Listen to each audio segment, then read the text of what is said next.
The young boy you see on your screen right now is George Stinney. This was a young black 14-year-old boy that was accused of murdering two little white girls in South Carolina. Now, this happened back in 1944, and, now in 2013, the family is coming out saying that, we want a retrial because a lot of evidence are pointing to that, he was falsely accused. It was evidence that came out that, there was a white man on his deathbed saying that he committed the murders, and, they were saying how he wasn't given a fair trial because the jury decided to convict him in less than 10 minutes, and the whole trial together only lasted 2 hours. On top of that, they were saying that, he was pressured by threats and by the police department to give a false statement. And back in 1944, there was a lot of crooked stuff going on. It's still crooked things going on within the justice system. But you got cases like the Emmett Till case and George Stinney, as I'm talking about, the Trayvon Martin case, and I can go so on and so on.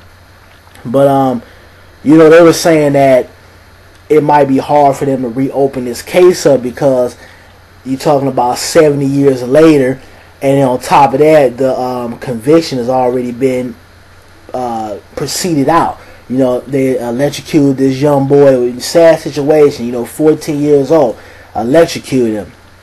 But to be honest with you, in my opinion, I think that's bullshit. I think if there's valuable evidence that can prove that he was set up and he was forced to give a falsely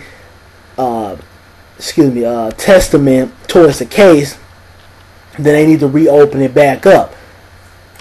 And the justice system has never been fair to us black folks.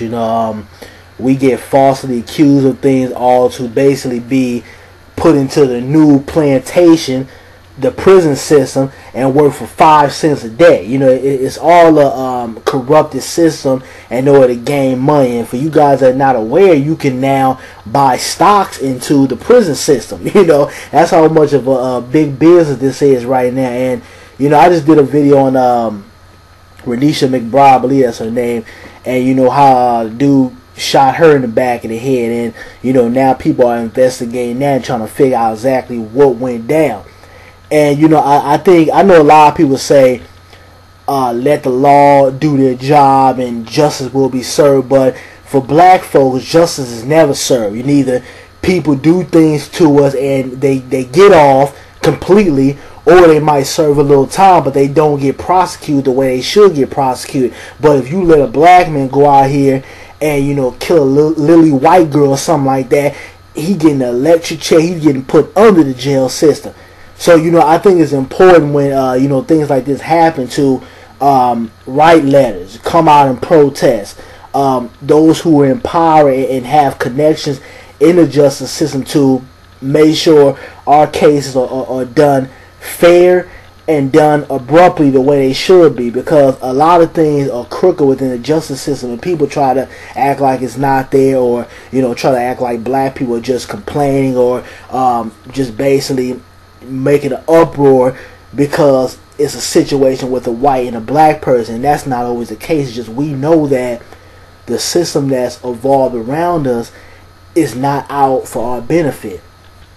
And there's many cases that need to be reopened. The Emmett Till case, even though I believe the 2 characters that were involved in the murder, they couldn't be charged again, I guess they're under double jeopardy or whatever, and that's why they basically went out and did that interview and said, yeah, we killed the nigga, so what? Because they knew that the court of law wasn't going to bring charges on them again because of the double jeopardy rule.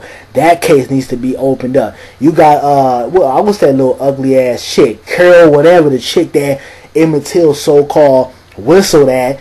She's still walking around, having birthdays and shit, blowing out candles. She's still walking around, living. But, Emmett Till is in the ground. The boy never had a chance to live his life, all because he was accused of whistling at a white woman.